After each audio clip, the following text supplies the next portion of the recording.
Hi, everybody, and welcome back to another episode of our Mystical Wellness podcast. Today, we have an extremely fascinating guest. We're joined by Mhara Starling, and she is a Welsh Witch, Llewellyn author, and teacher of magic and folklore. Born in North Wales and raised on the Isle of Anglesey, she's a native Welsh speaker who has practiced witchcraft from a young age. Mhara is the author of Welsh Witchcraft, a guide to the spirits, lore, and magic of Wales. Pagan Portals, Mabinogi, Exploring the Magic and Wisdom of Welsh Mythology, and Welsh Fairies, a guide to the lore, legends, denizens, and deities of the Otherworld. Based in Chester, which is actually not that far from me, which is great. She leads classes and gatherings and has been featured on BBC and S4C, which is Welsh TV, and sharing her knowledge of Welsh magic and tradition with audiences worldwide. You can head to her Patreon, which is patreon.com/Mhara Starling, and all her socials will be sharing in the links below as well. So Mhara, welcome. How are you? I'm very well, thank you. Thank you for inviting me on. How are you doing this evening? Yeah, I'm doing good, thank you. I'm recovering from a foot surgery, so I'm partially mobile. So yeah, I made it out of the house yesterday. I went to a networking event, so that was great. Actually went down my stairs, which was a big thing for me. So tell Oh, us, brilliant. where would you like to start? Do you want to go back to when you were a child? If did you have any unusual experiences or anything like that? Oh gosh, yeah, we can go anywhere. I'm a complete open book. I had a very strange childhood in that I was raised in kind of the middle of nowhere in this tiny little village called Aberfrau, which sits on the kind of southwestern coast of Anglesey, looking out towards the Irish Sea. You can see like the mountains of Eryri, of Snowdon and such, from where I was growing up, and it was this just tiny little community right there, nestled right on the beach. I went to a school that only had 26 students, and I spoke Welsh primarily as the primary mode of communicating with people, with my family, with my friends, and such. So it was kind of a different upbringing to what most people are kind of used to because I was constantly immersed in a landscape that was connected quite intimately with my culture, with my language and such. And from as young as I can remember, I had an obsession with anything to do with magic. So with fairies, witchcraft, mermaids, anything of that sort. I was absolutely obsessed. And that interest only grew even more when I started school, when I started primary school. And my teachers kind of saw my interest in magic and mythology and went, well, if you're interested in this stuff, why don't we kind of pivot you over here towards Welsh specific stuff? And I explored stories from the Mabinogi, from Welsh folklore. All the while, in the background, I had my grandmother, my nine, we called her Nine Mumu because she lived on a farm surrounded by cattle. So Nine Mumu, I don't know how she felt about that, but we thought it was hilarious, so we did it. And she was quite the magical person. She used to read tea leaves and she had a crystal ball and she decorated a house with the most amazing of collectibles and items, and it was kind of this little farmhouse again in the middle of nowhere in the middle of Anglesey. And I used to love exploring her house and like finding all these treasures. It was like being immersed in some treasury cave, and I loved it, absolutely loved it. So I think a lot of my inspiration when I started delving into magic and such came from her. And I remember quite distinctly, she kind of felt like my one true cheerleader in life. She talked about things that inspired and enchanted me constantly.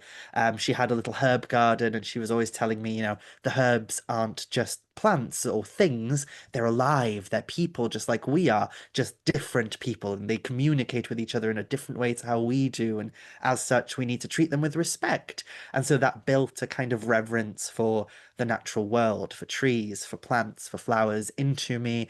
She believed in ghosts and spirits, and so did I. And she would kind of push me if I ever had an experience that was maybe a little out there. She would kind of push me to talk about it a little more and get to know what was going on with me at that moment.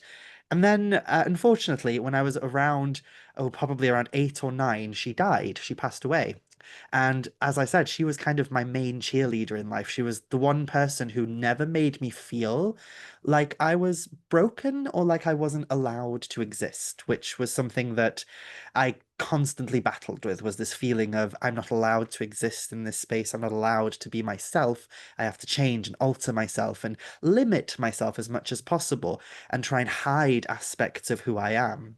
And she just kind of broke those walls down and helped me feel like, no, I'm allowed to be my weird little self and I can delve into all these things that I love and that enchant me. So when she died, it felt like there was a part of that kind of armor that I'd built up around me started to deteriorate. And I went on a quest for many, many years of trying to find anything that revived a sense of magic in my life that she brought to me.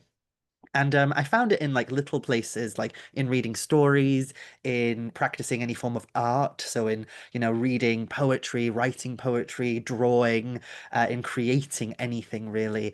And then I remember very vividly when I was a preteen, so when I was around 11 or 12, I went to a little town called Llangefni for the day with my mum. And I went into a little charity shop and I found a book called Spells for Teenage Witches. And it was this sparkly yellow book. It was very cheesy, very cringy. I look back at it now and I'm like, oh gosh, this is silly. But it brought back that sense of magic. And this book, at first, I thought it was maybe a novel similar to like, something like the Sabrina TV series or the Worst Witch or like Harry Potter or something that I could dig my heels into and read and kind of feel a little bit immersed in magic. But as I read through the book, I realized this isn't a novel. This is a how-to guide. This is teaching you how to be a witch. And there were all these little instructions of like, oh, how to build an altar, how to make a wand, how to cast a spell for luck or love or friendship or anything like this. And I spent many years kind of just practicing a lot of these things from this little book. And it was the only book I ever found of that sort. But then, as I kind of became obsessed with that, my mother, she let me know that one of my visiting art teachers at school, we called her Mrs. Franklin or Jules, that she was a witch and that I should go talk to her. And so I did. I toddled along down to her cottage and I knocked on her door and I reintroduced myself to her. I was like, you taught me when I was young, but now I would love to learn about witchcraft. And my mum says that you're a witch. Is that true?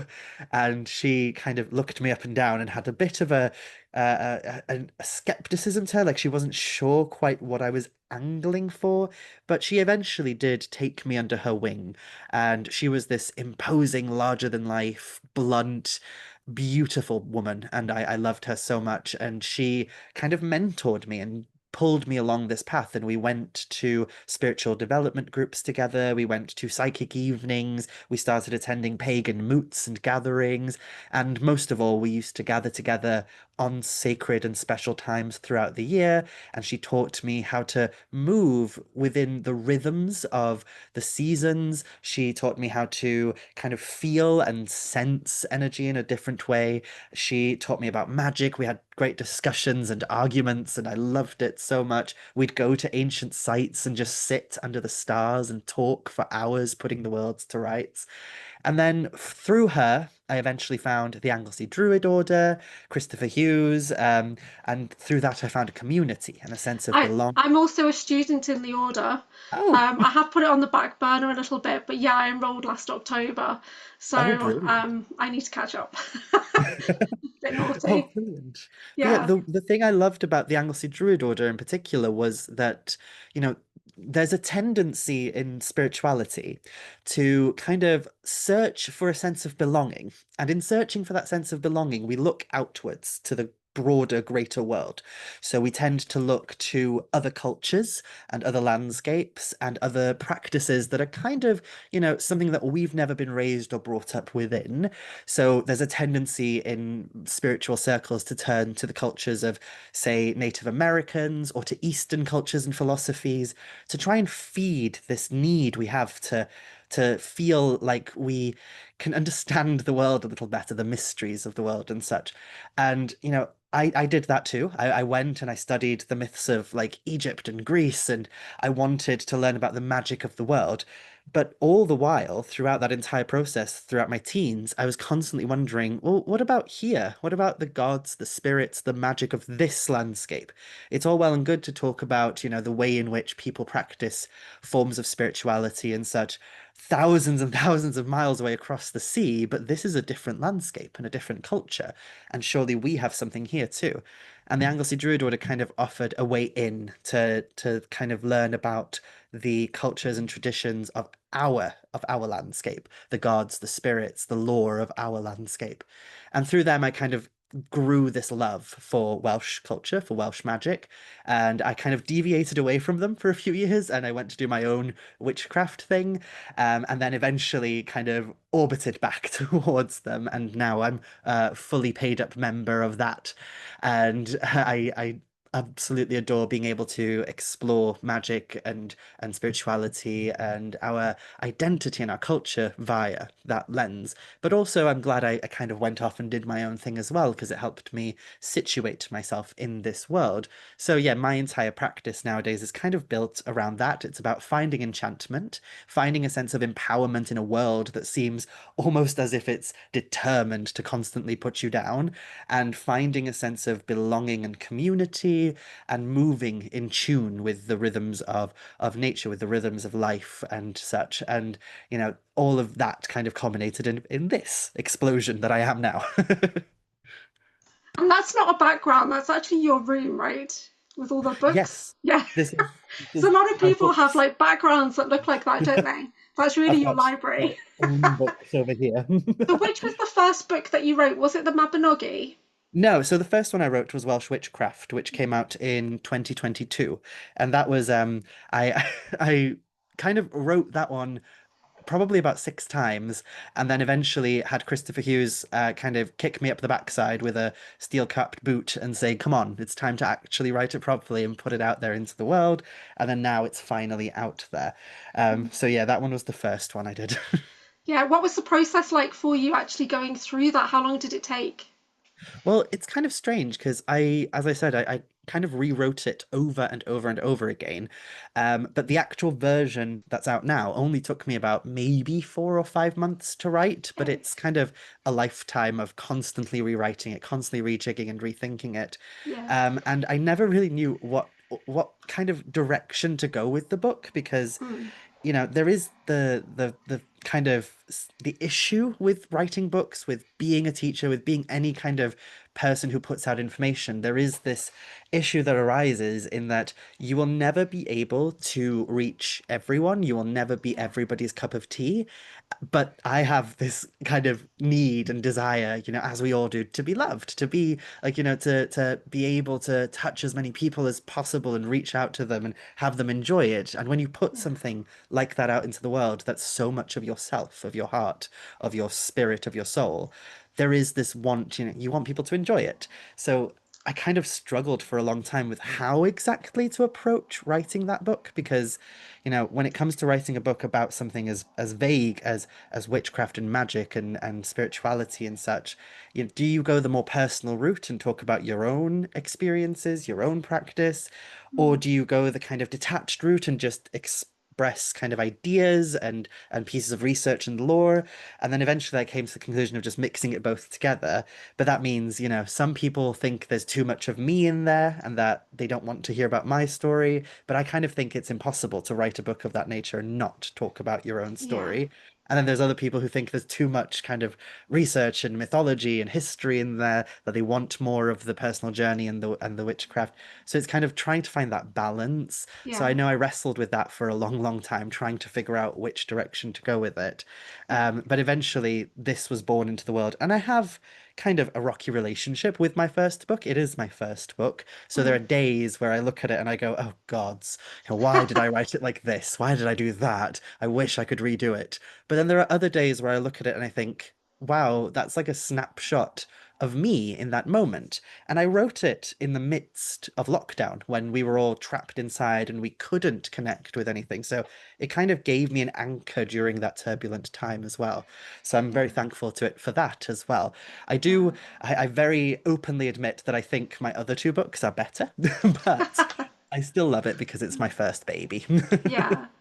So I thought that's so cool. So tell us a bit about the Mabinogi, because a lot of people might get overwhelmed when you start hearing the branches of the Mabinogi and all this kind of stuff. So what's a great way to introduce people to that? That's one of the reasons I wrote the books that I did write is because, the Mabinogi is a complicated subject to approach, and especially if you've never done anything to do with it before at all.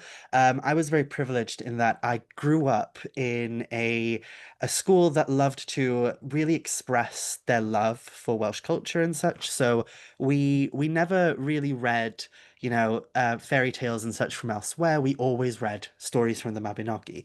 And when we did our Christmas plays and such, we often just took those stories from the Mabinogi and turned them into plays. And I loved that. I loved being able to immerse myself. And these stories were never presented to us in school as, these are fairy tales that happened long, long ago in a place far, far away that doesn't exist or maybe never existed. They were never presented that way. It was always, these are the stories of this land. They're the stories of our people, and they happened down the road and, across the sea and just here and over that river. And they were rooted in landscape and rooted in culture as well. So this was our language, our storytelling tradition, our everything, our whole being was immersed into this tradition of storytelling.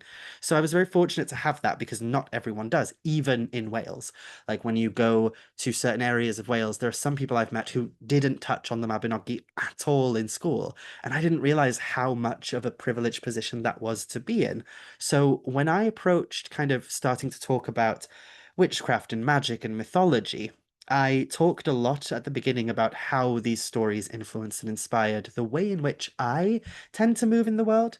And when I talked about that, people often reached out to me and said, well, I want to get into it and I want to understand it, but there's a lot. I don't know. Like, there's this term Mabinogi, and then there's Mabinogion, and what's the difference between these two terms? And there's all these stories, and some of them are really complicated and really long, and my brain can't kind of focus on them and such. And I realized, okay, yeah, there's a lot here that is difficult to approach, and I think it needs to be a little more accessible. And I had the fortune of having these stories told to me from when I was a child. And I think that's the best way the stories are experienced is by hearing them being spoken, by seeing them being performed, by living them essentially, rather than just reading them in a book. But that's difficult nowadays because who does that? Who performs them and such?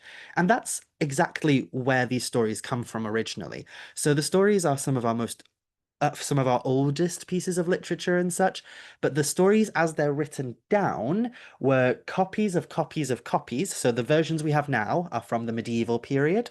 They're from around the 11th through to the 14th century. So they're very old pieces of writing. The manuscripts are held in a museum in Aberystwyth, some of them in London and in Oxford and such, but most of them in Aberystwyth. And the versions that are written down, as I said, were copies of copies of copies. And if we go back far enough before that, they were never written down. So the strange thing about Welsh culture and British culture in general, if we go far back enough, prior to the borders being drawn and Britain being turned into Wales, England, Scotland, and such, this entire region, this entire island, was one Brythonic landscape where everybody spoke a language that's kind of similar to modern day Welsh. Modern day Welsh is the descendant of the ancient Brittonic language. And when we go as far back as that to the ancient Brittonic past of this landscape, people didn't write things down. We were not a culture that liked to textualize things, that liked to write our knowledge and our wisdom down. We shared our knowledge and we shared our understanding of the world via an oral tradition. And that oral tradition shared wisdom via story, via poetry, and via song. So people would learn these stories and perform them around campfires. And these were ways of carrying our culture and our identity through the means of understanding the world in a very poetic and storytelling sense. And I love that when we look back at it like that, it makes sense because we still kind of do that in Wales. So, in our national anthem and such, we still sing that we are a Gwlad Beirdd a Chantorion, Gwlad Beirdd a Chantorion, which translates to a land of bards and storytellers and singers and such. So we still elevate that aspect of our culture, even in our national anthem. anthem. Our biggest cultural festival every year is the National Eisteddfod, which is a festival that celebrates, first and foremost, Welsh culture, Welsh language, Welsh identity, but also poetry. Poetry is the heart of the Eisteddfod, and the biggest accolade that you can receive here in Wales is to be crowned as the best poet of the year. So it's kind of like still a huge aspect of who we are as a people and a nationhood.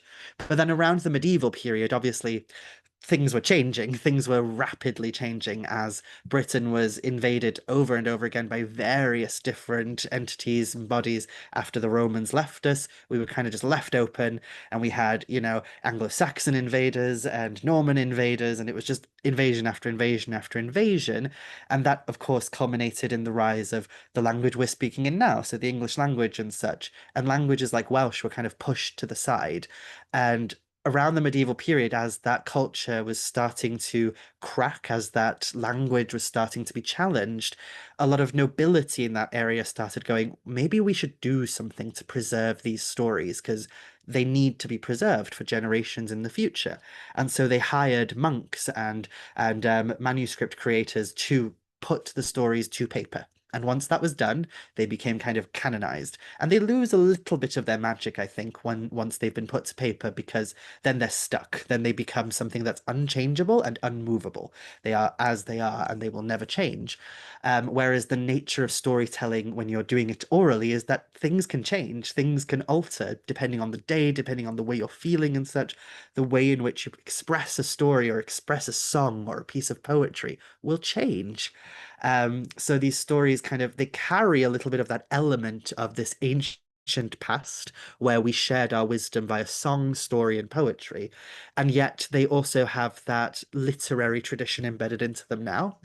And the stories themselves are really fantastical. Some of them talk about magic and, giants and mystical creatures. But at their core, at the very heart of the stories, they talk about what it means to be human. So they talk about our experiences in the world. And there are certain elements of wisdom and teaching embedded in these stories that can be extrapolated from them, and little secrets and mysteries and such. And it's those things that I really love. And then beyond all that, there's also the fact that they carry echoes and carry little hints of pre-Christian paganism and mythology and such. So there are names of ancient goddesses and gods and such woven into the stories as well. So these are stories that are not unchanged over time. They've constantly been changed, constantly been adapted. The versions we have now come to us from a very Christian medieval era, and yet they carry this echo of something really ancient and really beautiful too, that ancient power of storytelling and poetry and the spoken word that harkens back to who we were as a people before invasion and colonization and all these different things that have made the society that we live in now that is heavily industrialized, heavily individualized and such. So all of this stuff is kind of a veneer for what's underneath all of that. And I think the Mabinogi just I love it because of those reasons, because of Yeah. everything that it represents. Do you recall the stories of Merlin? Because he was the first guy that I ever connected with at like age 7, and but I know he's in the Mabinogi, right? Is there any references to Merlin? Yeah, there is. So some of the earliest references to Merlin come to us from Welsh literature, some of which in the Mabinogi, some of which outside of the Mabinogi. So Arthurian literature has its origin in this Brythonic literature that we have. So King Arthur, in his earliest form, shows up in the stories that are recorded in Welsh literature. Merlin doesn't quite interact with Arthur in the Welsh tradition. That comes much later in the French tradition. But in the Welsh tradition, he's there, and he's this kind of wild prophet and bard. And the fun thing is, sometimes I talk to people about the power of poetry and language and song within our culture, and I'll talk about bards. And, to the Americans, to the American folks who listen to me, the first thing that comes to their mind when I say the word bard is Dungeons and Dragons because of the fantasy element of it and stuff. And then here in the UK, when I talk about it, a lot of people kind of switch off when I say bard because, again, it has that almost fantasy element to it. But also, to some people, it comes across as boring because it's people who, sing songs and recite poetry and that's it. But what I think they forget is that there is this inherent link within Welsh tradition and Welsh history between the bardic arts and the magical arts. So magic and bardism seems to be one and the same. And the best way that we can represent that is with Merlin, because Merlin within Welsh tradition was never referred to as a wizard or a sorcerer or anything like that. He was a bard. He was a bard and a prophet. Those were the two words that kind of coincide with each other. But when we say bard in Welsh, they sometimes are pretty much synonymous, that term, bard, with magician, with wizard, with somebody who practices magic, because the bard was somebody who was incredibly powerful. It was believed that the bards gained their ability to write poetry from a force called Awen. And Awen is this mystical force that, according to our poetry and our myths, is shaped by divine hands, by godly hands, and is pushed out into the otherworld. And from the otherworld, from this otherworldly kind of almost fairy-like place, it then eventually makes its way into our world, because our world and the otherworld are very heavily linked with one another.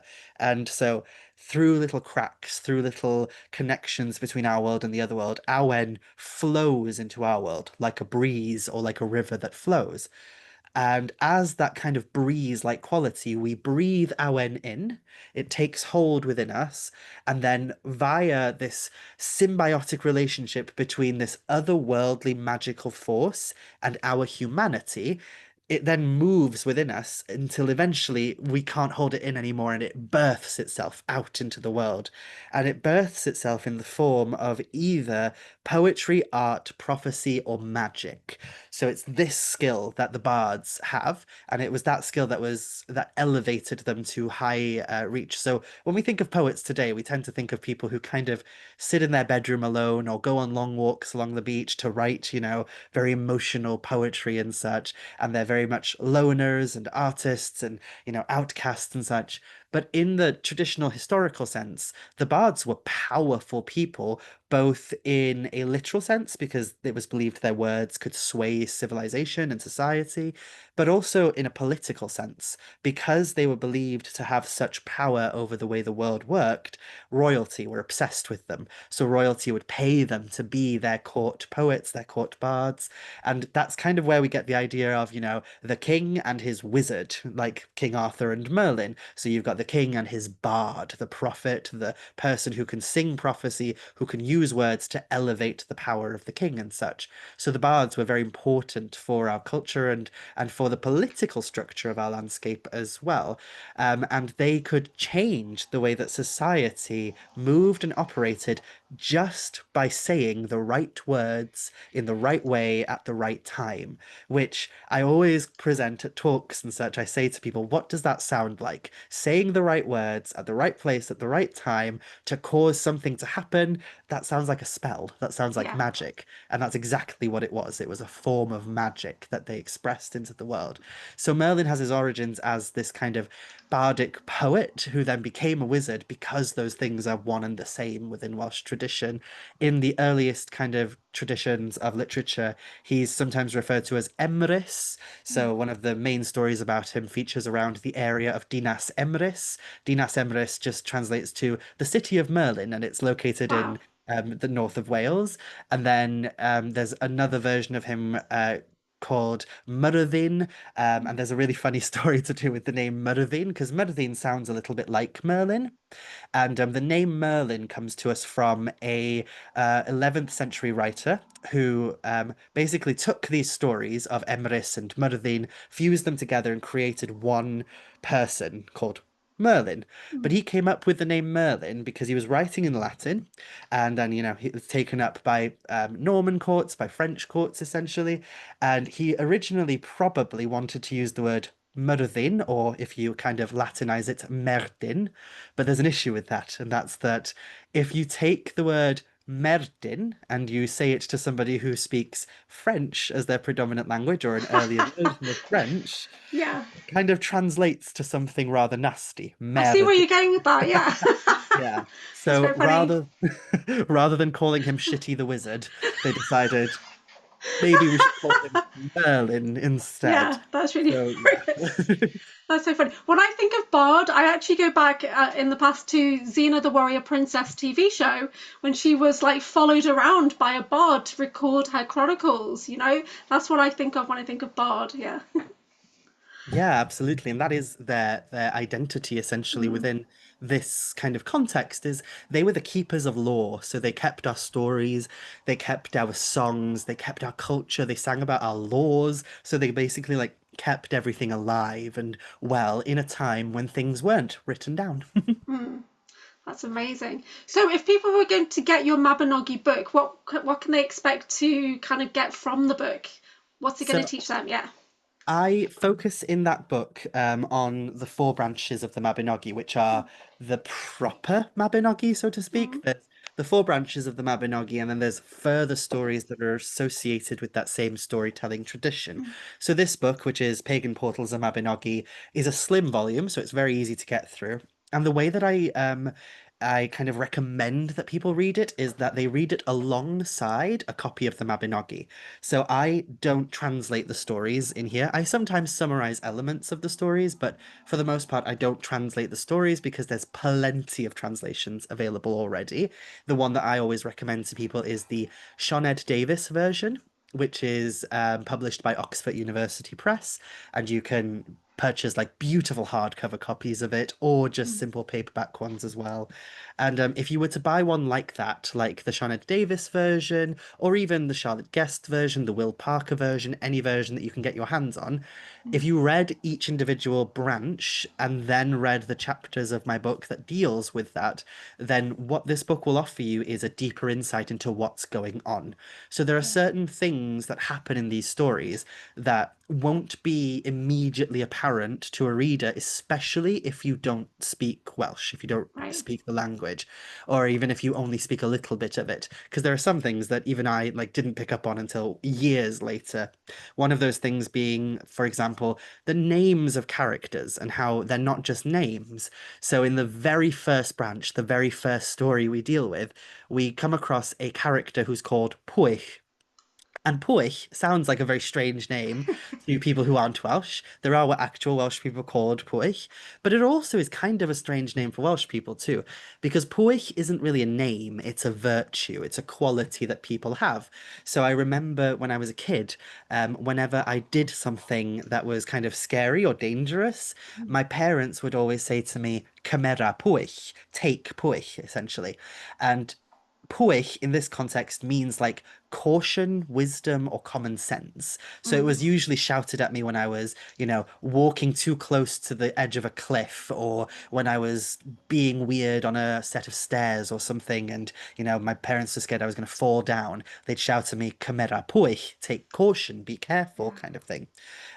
And when you read the story with that in mind, that his name means caution, prudence, wisdom, common Mm, sense, it kind of elevates the story a little bit. So it like makes you realize, oh, this is a story about a prince who has no common sense, and his right. name is common sense. Yeah. So his story is all about how he kind of goes through all these challenges to learn how to move in the world with wisdom, caution, Mm, prudence, common sense. So it's all about his journey to becoming a prudent, wise, and sage leader. And then he gives birth to a child called Pryderi. And Pryderi translates to literally mean anxiety. And he is the embodiment of anxiety. And, he does really silly, strange, rash things, which is exactly what anxiety causes you to do, When you mm, operate from a place of anxiety, sometimes you jump into things or you do things without really thinking them through, without thinking about whether this is actually going to help the situation or make it worse. So it's yeah. with those little things, and it's really interesting that that character, Pryderi, anxiety, marries a woman called Kikva, which translates to the meat place, which is a really strange name. But what it's essentially Mm, telling us is that anxiety is married to the physical body, to the place of meat. It's not of the right. spirit, it's not of wisdom and virtue, Mm, it's of our body, It's when we give in to those feelings of adrenaline and Mm. anxiety and fear, that's when anxiety comes through. And when he kind of listens to his wife and such in the story, who is Mm. the body, he does these really rash, horrible decisions. But when he listens to his friend, Manawydan, who is kind of the exact opposite of his father, who is this guy who is clearly common sense embodied, he Mm. comes from a place of sageness, of wisdom. And, with just little pieces of information like that that you might miss on a cursory read, you Yeah. start to kind of see the underlying mythos that's going on. So behind the fairies and the giants and the witches and the magic that's taking place, it's the story of us. It's the story of how we move in the world and the Mm. lessons we have to learn in order to grow into our most authentic and most empowered senses of self. So yeah, I like to say that my book is essentially like a study guide, which Right. gives you those pieces of information so that when you do read the stories, when you experience the stories, it elevates the way that you experience them. So Yeah. I would always recommend that people read the stories, then read the book, and then read the stories again, because then it Mm. opens your eyes to things that you missed the first time. So this Yeah. one deals with the four branches of the Mabinogi. It also tells you, what does the word Mabinogi mean? What's the difference between Mabinogi and Mabinogion? Where do these stories come from? The history of Mm. them and such. But then it also explores the characters and the themes and the wisdom. This one deals with the first four stories, and then I've got a volume two coming out next year, which deals with the other stories that come up as well. So Nice. yeah, I hope that explains Yeah, somewhat. that's amazing. Because whenever I've kind of even just trying to say the word Mabinogi took me quite a while, because I don't speak Welsh, even though I'm supposed to be training in the Druid Order. I'm struggling with the Welsh, I am. So, but yeah, so no, that sounds amazing. It sounds like it's really going to help people embody those stories and bring them into everyday life. I love that. So, you've got a book about fairies, and a lot of people are scared of fairies. So, why did you write this book? So the primary reason that I decided to write Welsh Fairies Mm. is because of the fact that when we look at Welsh tradition and Welsh folklore, Welsh mythology, anything Mm. in general in that vein, everything seems to always come back to fairies. Always, like Okay. it always seems to link back. So, for example, my identity as a druid, as somebody who's part of the Druid Order, is quite a new thing for me. I took a long time to accept that I Mm. am a druid and I'm part of a Druid Order, and sometimes I still feel a little anxious to be able to admit that because to me, druid means, somebody who is wise and sage and aids the community and teaches well and Mm. all this stuff. So I sometimes have this insecurity about calling myself a druid. But Mm. I do not have an insecurity at all calling myself a witch. I'm a practitioner of witchcraft. I practice folk magic and forms Mm. of cultural magic that are rooted in my landscape. And the only thing you really need to be a witch is to practice witchcraft. So the fact I do it means I can call myself that. So it's not quite as daunting to call myself a witch as it is a druid. Yeah. And when you look at our history, specifically in Wales, of magic, of witchcraft, of folk magic, it all links to two primary things, and those two primary things are the otherworld and fairies. Like Right. constantly, it always seems to rotate back to that no matter what. And it's the same with everything, whether you're looking at our mythology, whether you're looking at our magical traditions, or whether you're just even talking about our culture and our language. So Mm. earlier I was talking about bards and Merlin and such, and even that topic came back to the other world. Right. And in Welsh culture, fairies are beings that come from the other world. They are easily defined as being denizens of the other world. They are people just like us, but they're just from this otherworldly place. They're not from the world we inhabit, they're from Mm. another world. That's the easiest, simplest way to define what a fairy is within Welsh tradition. And sometimes, yes, they are very scary and very kind of, difficult to deal with. But that's very much embedded into our culture as well, to do with magic and such.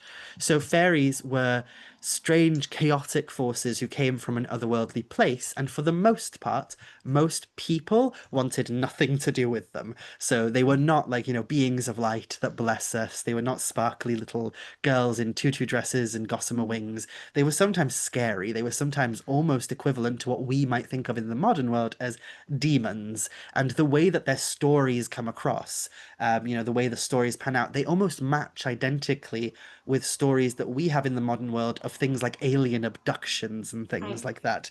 So, which is always kind of a bit of a mind blown moment for a lot of people when I say Yeah. that. That I love the all that stuff though as well. I love it. Yeah. Yeah, that whole like comparison of, Yeah. where did the fairies go? Did people stop experiencing fairies? No, we just stopped calling them fairies and now we call them aliens instead. But Wow, people are that's still cool. having those experiences. So yeah, Yeah. for the most part, people wanted nothing to do with fairies. So Mm. they did all they could. They practiced forms of magic. They put up things in their house to keep them away so that they did not interact with them Mm. except for magical practitioners. So that was the ordinary people. Ordinary people wanted nothing to do with fairies. But if, for example, they found themselves in a situation where they thought, oh no, I've offended the fairies, I've done something wrong, I need now to sort this situation out, or the fairies are going to, screw up my life. The person they went to was the local wise woman, the local cunning man, the local witch. It was the person who Mm. practiced magic. That's Yeah. who they went to. And the people who practiced magic not only needed to have a very strong understanding of fairies and the other world Mm. and how they operated because they dealt with those things, but sometimes they even boasted about having very strong connections and relationships with fairies. So they would say that, their familiar spirit was a fairy, or that they walked hand in hand with fairies on Tuesday and Thursday nights and such. Mm. And this was part and package of our culture here in Wales, was Mm. fairies and magic were just one and the same thing. And that makes absolute sense when you consider that within our folklore, fairies come from the other world, which we call Anwfen, the very deep. And Anwfen, the very depths of all existences, is the birthplace of Awen. So that force I was talking about earlier, which moves us to create art, but also to create prophecy and magic, that force comes from the same place as fairies. So it Right. makes sense to me that magic and fairies are linked because of that Mm. connection as well. But then if you go to our mythology, to stories like the ones in the Mabinogi, then you have the question of, okay, so you've got these beings in these stories, like for example, there's a guy called Arawn, who is the king of the otherworld, and he's represented as this godlike character. You've got Rhiannon, who is very Mm. much venerated as a goddess today. She's also from the otherworld. Mm. And if the definition of fairy within Welsh tradition is a person who comes from the otherworld, then Arawn, Gwyn ap Nudd, Rhiannon, these characters within Welsh mythology who we now elevate and revere as goddesses and such, Mm. they are fairies, essentially. They are Right. from that same tradition. So Welsh Fairies delves into the connection between all things. So the connection Mm. between mythology and fairies, the connection between magic and fairies, and the connection that we currently still have to fairies to this day. And I kind of tried to Mm. explain in the book how, sometimes people were very fearful of the fairies for good reason. But within Welsh tradition specifically as well, they can be the cause of great good as well. They can bring great good to our lives and to our identities and to our countries. So sometimes there are stories of fairies gifting us things. So Mm. in the third branch of the Mabinogi, it's said that the king of the otherworld gifted a king in South Wales with these mystical, magical creatures, which were not only intelligent and lovely, but also tasted very good, and they're called pigs. So Oh. pigs are fairies, according to Welsh mythology. Right. Well, I So do. There is references in the other work, the galactic work I do, that pigs come potentially, possibly from Sirius. They come from another planet. So yeah, that makes sense. Yeah. exactly, they're Yeah. otherworldly creatures, and that kind of Yeah. fitted into folklore where pigs were said to be able to predict the weather and see the winds and hear things with their ears and tell stories and sing songs and such. Mm. So, pigs are fairy creatures and they were Mm. gifted to us from the otherworld. The otherworld helped us with agriculture. And then there's also stories from later times of fairies gifting us knowledge of medicine and such. So the entire medicinal culture of ancient Wales was apparently handed to us by a fairy woman who came out of a lake. So as much as they, are sometimes scary because they're other, because they're something that we don't Yeah. fully understand, and sometimes we might not understand their etiquette, their morals, the way of life and such. But at the same time, they are also divine beings that can gift us rather intricate and amazing things like knowledge of medicine, knowledge of healing, knowledge of, how the world operates and such. So for the magician, for the witch, for somebody who practices magic Mm. or communes with the divine, communes with spirit in any kind of way, a relationship with fairies is kind of quite an important thing from a Welsh perspective. So that book delves into that, the connections that are kind of being Yeah. lost now. So yeah, hopefully that's what the book Yeah. achieves. Well, that sounds great because I know more about the Irish side of things with the Twelfth Day Danann, the goddess Danu. So is that a similar thing on the Welsh side? Yeah, very much. There's a lot of similarities between the Irish literature and folklore and our stories pertaining to fairies as well. Our fairies are referred to as y Tylwyth Teg, which translates to the fair folk or the fair family specifically. And Mm. it's said that we call them that because we don't want to offend them by calling them anything else. So we call them fair, we call them good, we call them beautiful, Right. because then they can't be offended and, smite us basically. And Ireland has a very similar thing where they call them the good neighbors or the good folk instead of fairies because it's more Yeah. proper to, and it's this like euphemism that is a protective kind of spell as well, so that you don't offend them and you don't incur their Mm. wrath and such. But again, like in Ireland, they are also connected to the other world, the divine, and the mystical and magical. Yeah. Have you done any research into the Selkies, like the magical seal folk?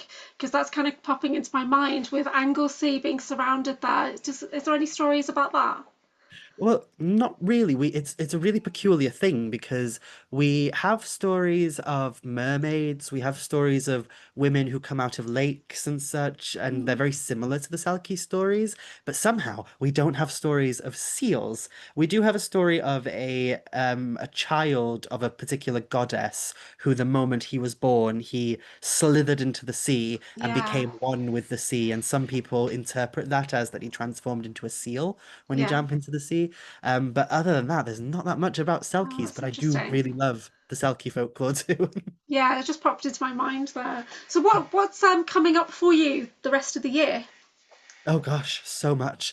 I'm a bit like a rash, so once people rub up against me, it's kind of hard to get rid of me. And there's no anti-Mara fungal cream, so I do just kind of pop up everywhere like a little Yeah. venereal disease. So I have a workshop with the ADO coming up, which is both online and in person. That's very soon, actually. That's on the 13th of this month, and this is September for anyone listening back. And that one is a whole day where we'll be exploring the concept of magic within the tradition of the Anglesey Druid Order.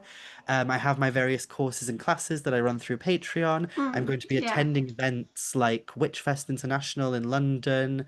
Gosh, what else am I doing? I'm speaking for the Folger Society, which the Folger Museum, which is the Shakespeare Museum in Washington, D.C., but I'm doing Oh, that didn't virtually. you go to America already this year? Didn't you go out Yes, there I already? did. What was that like?